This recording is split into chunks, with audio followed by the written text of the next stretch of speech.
pagdating sa work, talagang kailangan ko ng second monitor. Kasi ang dami kong ginagawa, so often, Yes. pag nasa office ako, yung isang monitor ko, nakabukas lagi dun yung Outlook. Kasi biglang bumubuhos yung emails, so hindi pwedeng may ma-miss. Tapos dun sa other screen, nandun yung production work, yung mga... Lahat ng creative work mo. Dun sa professional setting, hindi ko ma-imagine working with just one screen. Kasi, although pwede mo i-manage, di ba? Yeah. You have to tab and or pwede mo siyang i-side by side, pero mag-squeeze masyadong maliit yung real estate. Yeah. I would have to agree because if you are a creative, you need one to actually, like me, I work mostly using Premiere Pro. So, one screen would have to be all my timelines. And then the next screen, when I hit the space bar and then preview my Outlook, dapat nakikita ko siya kung paano siya, oops, may pumitik dun. At least I don't have to alt-tab and then just go. I can just switch from one monitor to another and just go back to my timeline and then scrub. So it's easy for me to see. What if you don't have real estate? What if you don't have available screen real estate? So, ang gagawin mo, yung laptop mo, ikakabit mo sa TV. So, parang medyo hassle naman yung doon sa workspace mo. Diba? Kailangan mo tumabi doon sa TV. Tsaka hindi mo naman pwedeng, yung pinaka-important part hindi mo siya pwedeng dalhin. Exactly. Pagka nagbumiyahe ka. Ano yung bibit-bitin mo yun? Bibit-bitin mo yung TV. Although, may nakita kong binibenta online na portable LCD screens. Natatag na mura. Nakita mo ba yun? Yeah, I've seen that kind, but ang inisip ko naman, what if you have a tab that's laying there somewhere, but if that tab could also have an HDMI mini input that you can use it, here's your laptop, but then you have another tab here. This is where my preview is. And editing trailers right now. Uy, si Ai. Yep. So, ang laki, ang sarap, di ba? Kasi, nakikita mo yung pwede ka mag-preview dito sa timeline. Hindi mo magagawa yan sa isang screen eh. No, you can't. Mag-squeeze yung timeline mo ganyan siguro. Exactly. Kasi dito ka nagsiscrub sa taas. Yep. Or, what you can actually do is to swap. You can put your screen here and then put it here. Ay, hindi mo nagamit to. Alam mo ba to? Well, yeah. Sorry, it's me. Ayun. Pero, but the thing is, pag hindi mo siya binaba, hindi siya magpa-function. So, you have to move like the upper screen mo na here. Yeah. So, ganyan siya. Natin. Pagbalitin natin, if I wanna, like say, medyo okay na ako dun sa final edit ko, palalakahin ko to, H.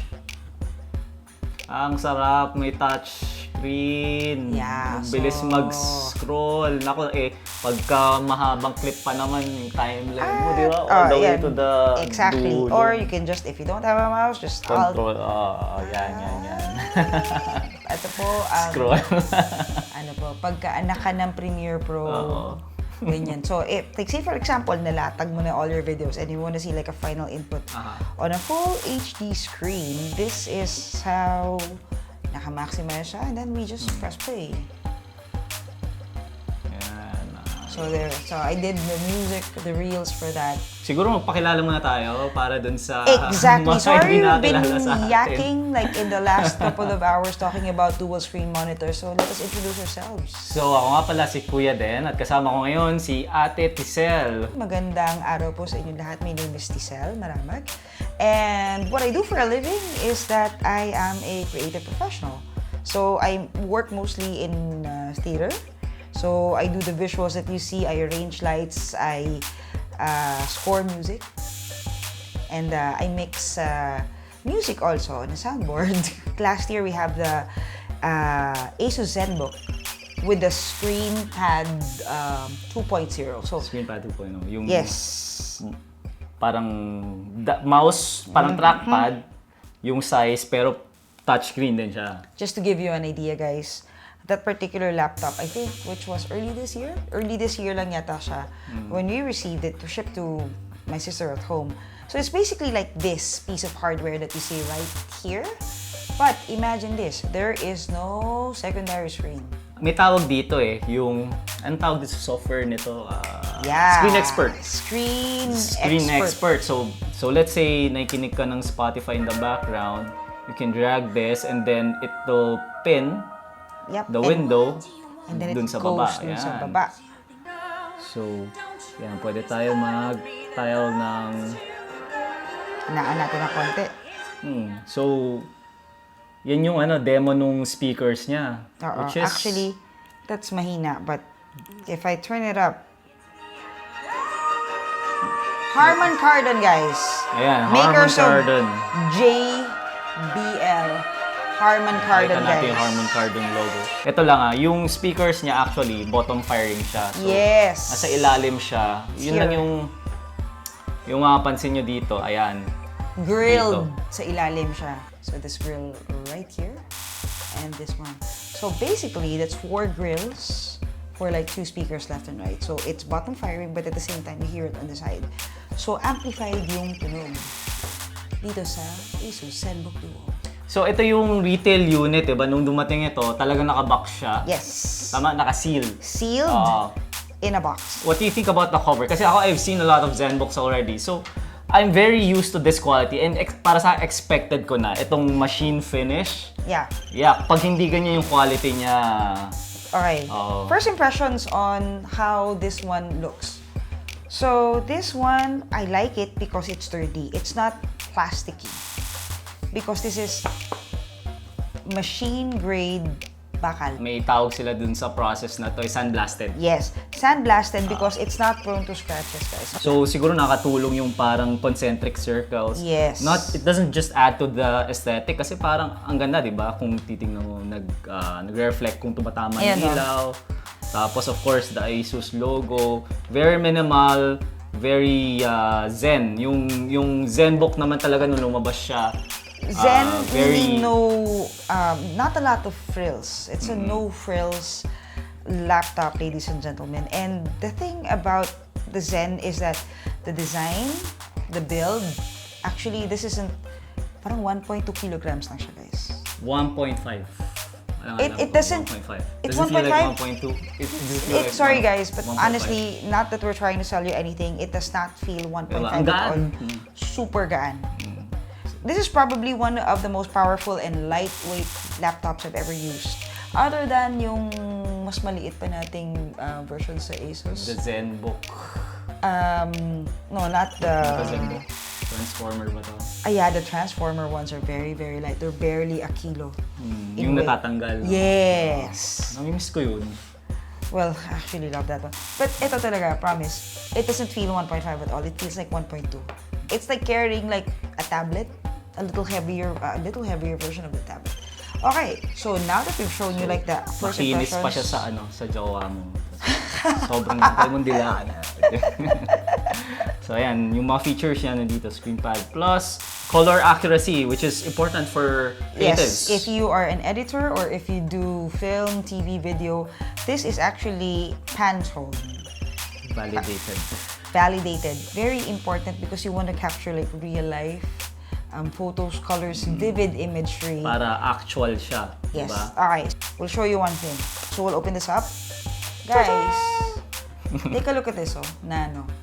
Sobrang Walang thin nung bezels. edges or bezel, yeah. Actually, it's almost bezel-less. You know, na-appreciate ko to na kahit papaano nalagay nila sa gitna yung webcam. Exactly, because I have seen other laptops Nasa na baba. if you... Andi dito siya sa pinakadulo. Hala! Sa baba. Dito talaga sa corner. Yes. Or I've seen one other laptop na if you take a look at this unit, I'll point to where my finger is. So others are like on the side. That's where the what do you call this? The camera. So masabi lang na may webcam. Yes. The thing about this camera, it doesn't have like your shutter. Like other units I've seen, like there's a manual shutter for the camera. But this one, you don't know when someone might be watching you, so medyo nakaka-conscious, diba? Tapan mo na lang. Well, ako yung luma kong laptop, tinitipan ko siya. But the thing about ASUS is that if there's a function here that allows you to turn this on. Hardware na disable. Yes, so you can disable. F10. Yeah, so Function yung F10. function F10 right here. Oh, speaking of the keyboard, Alright, the sige. keyboard blends into the unit. So, yung finish nung laptop, Same ng color. same yung quality. Siyempre, hindi naman natin expect na mechanical for a very small form factor. Pero, good enough na siya. Tapos, backlit siya. Okay, so if you're an editor like me who's like madaling araw gising pero gusto mo madilim para nakikita mo yung vivid color, I edit in the dark. So I need a chiclet backlit keyboard and this one provides just that. So this one has like say 3 or 4 settings. 1, 2, 3. Sa tatlo pala. Tatlong settings. Tatlo na siya. Actually, you won't see it that much unless you turn off the lights, but it's really bright in the evening. Now, usually maninibago ka. So when I got the unit, nanibago ako kasi parang ang liit. Ang liit ng keyboard. real estate keyboard. Kung sanay ka nandiyan yung keyboard and then you have like your rest pads. Tsaka right nasa baba here. siya, di ba? Yes. Pinakababa. Nasa baba siya. So, we'll talk about kung bakit nasa baba siya. So, ganyan. So, when it's here, but then you realize, the only thing that you need is like, say, a rest, like a wrist rest here, and then that's fine. Form factor. May version nito na may wrist rest. That's The Pro Pro, Duo. I think, yes. That's The the Pro one. ZenBook Pro Duo. So siguro explain lang natin mabilisan no, Yes. kung ano yung ZenBook Pro Duo. Yung ZenBook Pro Duo, ang pinaka main difference niya yung main display niya is 4K and it's also touchscreen. Yes. Tapos yung secondary display niya is also 4K. So, ang tanong mo dyan is, kailangan mo ba ng dual screen? Maraming magsasabi hindi. But for Good most question. creatives and for people who are mostly working on their laptops, like ultra productive, yes, I would say yes because I never thought I needed one until I had this. Or I never thought I needed one until I realized that I work mostly on dual screens. Like say, if I have like a laptop and then yung HDMI na ating laptop ay kinakabit ko sa TV for an output. I never realized that you needed more for, especially if you're very mobile and you need, you know, something like sturdy, portable, and would have both that you need. So yes, it's a yes for dual screens right here. Now guys, keyboard wise, I love the travel on this one. Parang less than 1.44 mm on the side. Napakasarap mag-type sa kanya. Responsive siya. Very, Tactile. very tactile, responsive. Not too springy. So yung box niya pala, di ba may kasama siyang parang may, napansin mo ba yun? Meron siyang parang area na Yes, there's an area that's punasan yung dedicated pen dapat. for the pen. Pero this unit did not come with the pen. So, I think yun. you have to get in touch with ASUS for your pen. Let's talk about the performance. Oh, performance. So ito i5, but this is a 10th generation i5. So it's 2.11 gigahertz, so that's maximum for that one. And that's what I love about this, 16 gig RAM, guys, 16 gig RAM. Meron namang isang variant nitong ZenBook Pro which comes with an i7 Yes, 10th CPU. generation. 10th gen din. Tapos, ang hard disk naman niya is 1 tera. Ito kasi, 512 gigs yung hard disk nito. Yes. Tapos, So it's ayun. an SSD, so mabilis na siya, so it doesn't run on a drum. And if you're talking about like specs inside, okay, I'll do you a quick preview of a thing that I'm editing. Actually, i-render ko na lang siya dahil na-edit ko na siya. Go. Just to show you how fast this thing is. Oh yeah. Speaking of rendering, may effect ba yung GPU nito? Ito kasi, ang GPU niya is MX250, Oh, which yes. is the equivalent of somewhere in between 1050, I believe. GeForce GTX 1030 1030, 1050. to 1050 Oh, yung performance 1050 yung niya. performance niya. Ah. I edited like a 1 gig video for less than 14 minutes. And by the way, the good thing about this is like it auto-renders. It auto-renders your Premiere Pro for some obscure reason, which I've never had with any other laptop. What? It auto nag-yellow siya lahat dyan. You know what? I've never had that with Premiere Pro 2019 ever. Seriously. I think it's also because of the GPU And the plus SSD. the SSD. I'm used to like having stuff like this edited in like half a day, 30, but this one's like the fastest. So it's consuming the CPU and part of the GPU. But the GPU is Gulong. only being 30% used pa at lang, like 30% pa. Hindi mo pa siya like full use. So this is the MX250 2 gig RAM. Yung ZenBook Pro Duo naman, By the way, it's equipped with an RTX 2060 na 6 gigs. So, sa sobrang bilis, pag pikit mo, na-render na siya. And this is only like 2 gigs 2 gigs lang to. Now, and pwede mo siyang ipang-game, di ba? So kung gamer ka rin, di ba? I actually saw one review that says, do you need dual screens for a gaming laptop? You never know you'll need one until you have this. Is this a gaming laptop? Could be. It could be. Kasi alam mo yung mga gamers, lalo yung mga streamers, they usually need another window open in the background. If you're in a clan, you could have Discord running in the background. So very useful siya. Alright, so we're rendering, right, as we speak. So it's running only, this is 16 gigs of RAM, so it's only running on 10 gigs of RAM. The CPU is only used like, say, 55%. That's not even the full. GPU, yung integrated mo is only used at 18, and yung NVIDIA GeForce MX 250 mo is only used at what? 55%? So hindi siya fully utilized pa. Hindi siya fully utilized pa. Ay, pati yung hindi, 85 yung GPU. So, I mean, it fluctuates. Yung niya, onboard GPU niya, 16%. So, 16. Oh, minsan nga, 35 lang yung GPU mo eh. Oh, guys, this is, again, something I want to show you. I don't know if you're going to see it, but it's an Intel i5 10th generation at 1.6 gig. So, yung secondary display, medyo dimmer siya ng konti compared dun sa main display. Pero napansin ko meron siyang matte na coating. Yes. Which is on purpose kasi yung angle niya from like say getting any glare. So anti-glare siya kasi nakatapat siya, usually may overhead, may light ka overhead. Yes. So yung pag ginamit mo yung ScreenPad, medyo naka-angle ka ng konti, di ba? Pag ganyan. Now, one other thing you guys might notice is this. If you take a look at this particular unit right here, so this unit, as you see, nakatagilid siya. So if we close it, it's flat. It's flat right here. Like say flat surface. But this particular piece of equipment is engineered with ErgoLift.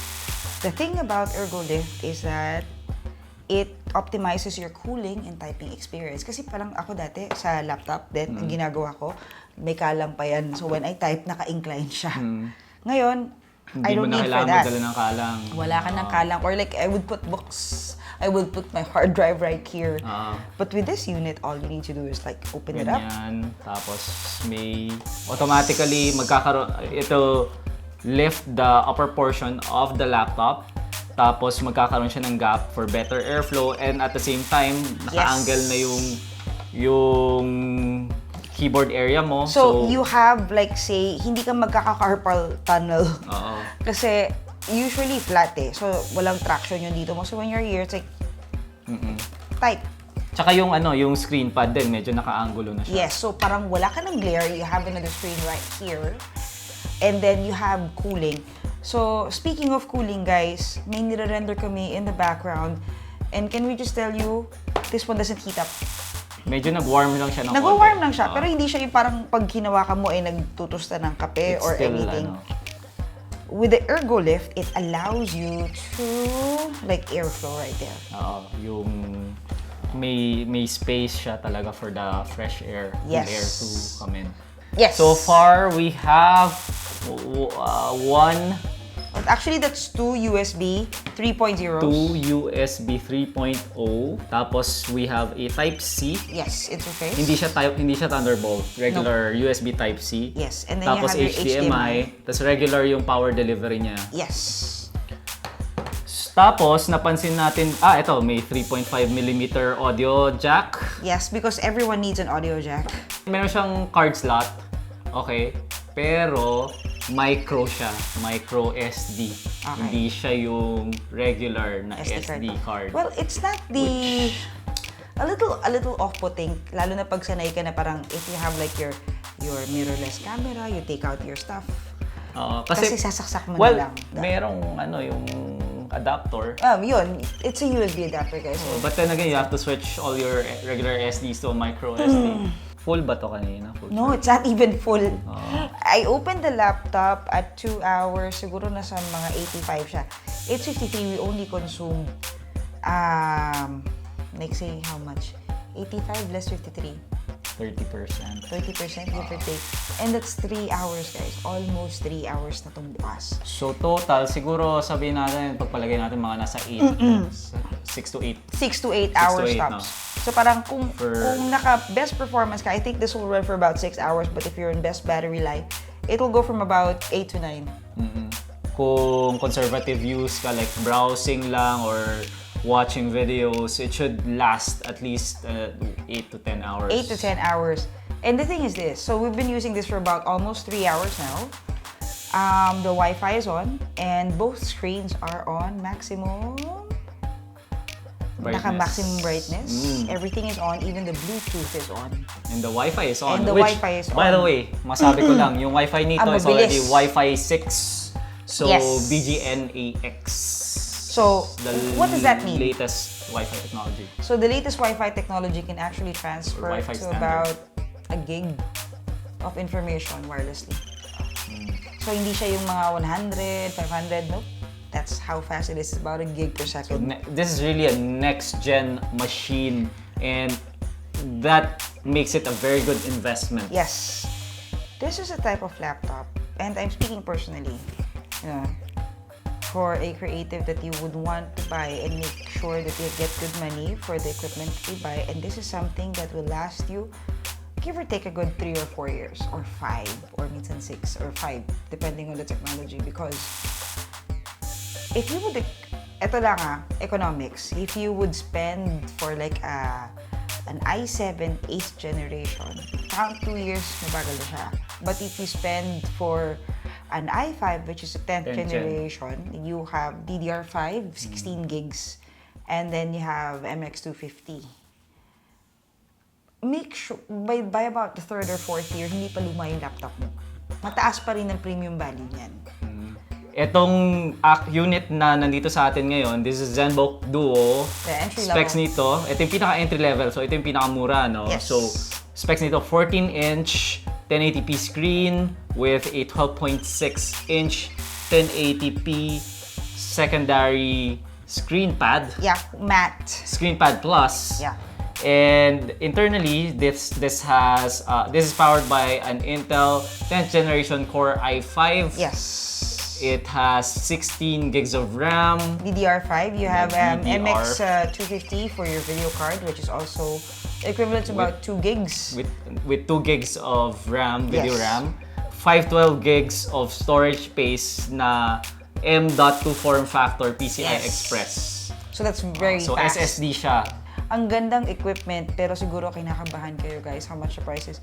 Okay, so this one retails for 1, 2, 3, 74,995 pesos. Ayan. Thank you so much. No, but if you may think that 74,995 pesos is a bit, you know, a bit of a dent in your pocket, it's not. It's an investment. For the specs, yung price talaga ng mga laptops nandun talaga sa ganong range, Yep. diba? And this is absolutely portable. See how I know you guys are gonna hate me, but I just want to show you how and what you're paying for.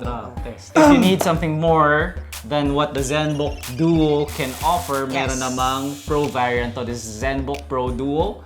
It comes with a 15-inch main display. Yes. Okay? As well as a 14-inch ScreenPad. Okay? Yung pa-diagonal niya, yung 14 inches. So, Let me both hold this for you. displays on the ZenBook Pro Duo are 4K yung resolution niya. Ito Yes. kasi sa regular ZenBook Duo, 1080p. Yeah, full HD. Tapos, aside from that, yung main display is also touchscreen. Yes. So, aside from the ScreenPad na touch yung display, dalawa na ngayon yung touchscreen mo, di ba? Yes. So So- basically, you're running tabs, so it's so easy to like scrub and edit and like maximize, minimize.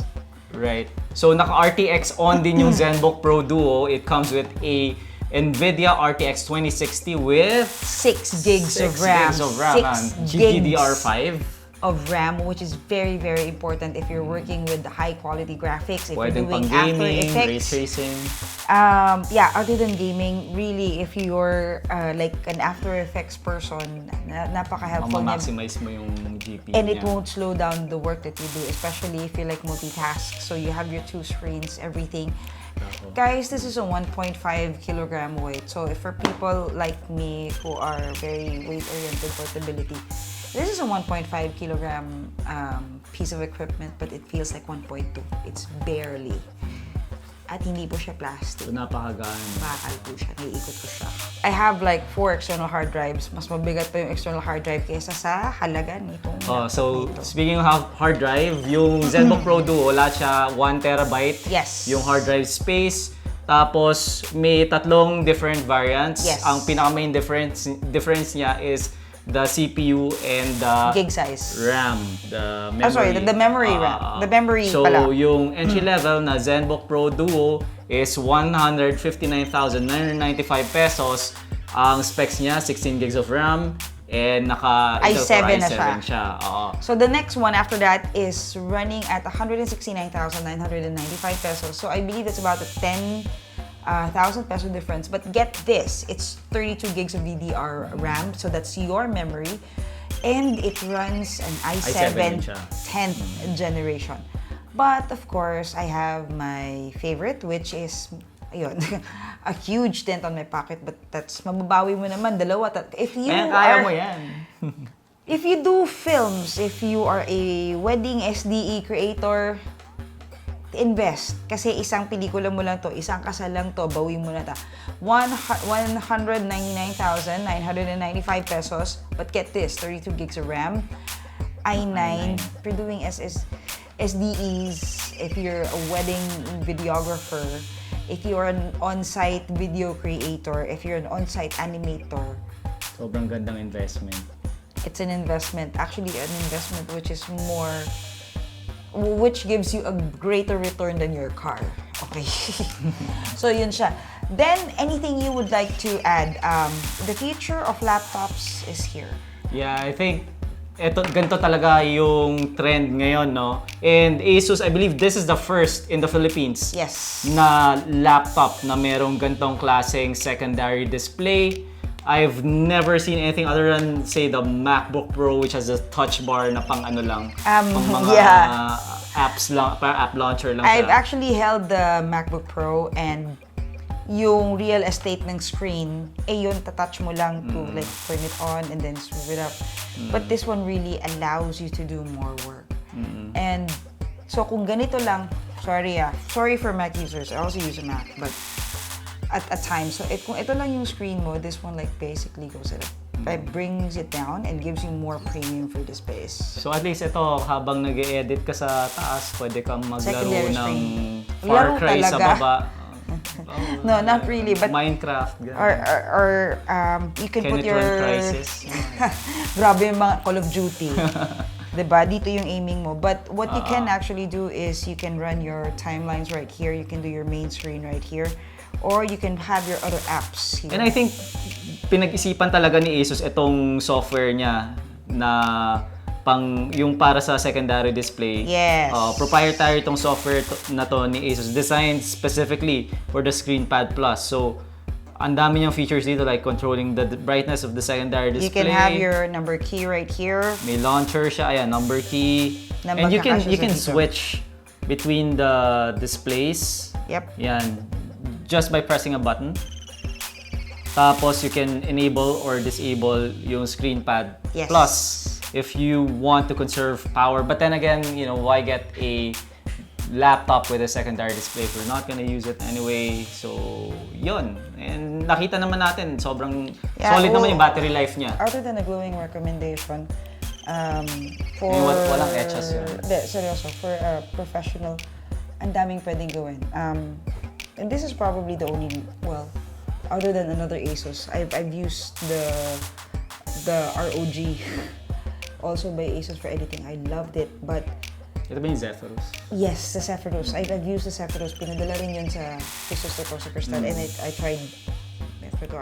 I love this piece of equipment, but if you are looking for something that's form factor-wise, power pack-wise, but very, very minimal in terms of like dalahin, especially if you're always on the go.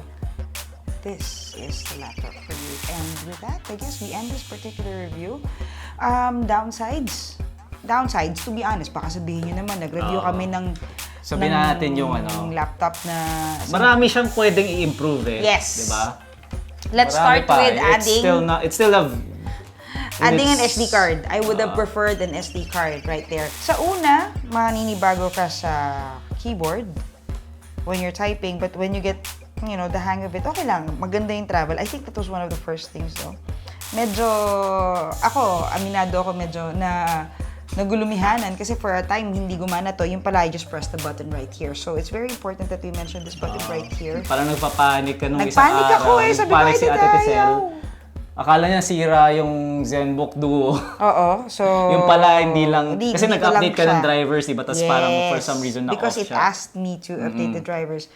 What else could be improved ako yung for this one? Yung ScreenPad Plus, yung brightness ng ScreenPad Plus, medyo nakukulangan ako. I would have wanted a brighter ScreenPad Plus. Even at maximum brightness, hindi siya ganun ka-bright. Yep. Siguro, kung ginawa nilang OLED display to, or Super AMOLED,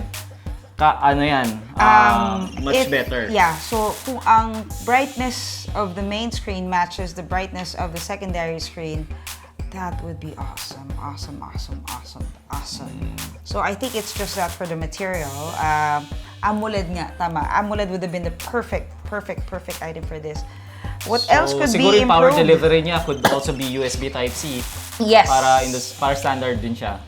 Also, hindi ka na magdadala ng separate na... Or, instead of having this built-in trackpad right here, you can have a trackpad enabled on the screen. Well, alam mo, na-mention mo yan, baka one of these days, yung ScreenPad, eto na siya, buo na siya, di ba? Pwede rin, tas dyan ka na magta-type. But would you use that? I don't know.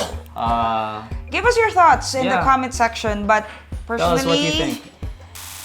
So we can also let ASUS know if you would like to have that maybe they can have a prototype. But for this one, I still prefer old-fashioned keys. Yeah, personally, I still prefer need the keys. Physical keys kasi may tactile response siya. Pero, I think may market for that and I would be open to trying something like that. Me at too. least once. Baka naman ginajudge natin kaagad based on kasi nasanay tayo. But eventually, masanay din tayo. Like the cellphone, di ba? Dati nanggaling tayo sa cellphone na may physical keys. Ayaw ko nang walang keys. Ayaw mo pero, ayan. Ngayon, sanay na tayo. I can't imagine going back to a phone with physical keys like the BlackBerry or Nokia. The thing about technology is we adapt and technology adapts with us and we adapt with technology. And with that, we end this particular episode of Tech Kuya with our review of the ASUS ZenBook Pro Duo. And the laptop of tomorrow. Yeah, this is the laptop of tomorrow, guys. So tomorrow is in your hands. So this is Tcel. And Kuya Den. And this is another episode of Tech Kuya. Thank you so much for watching, guys.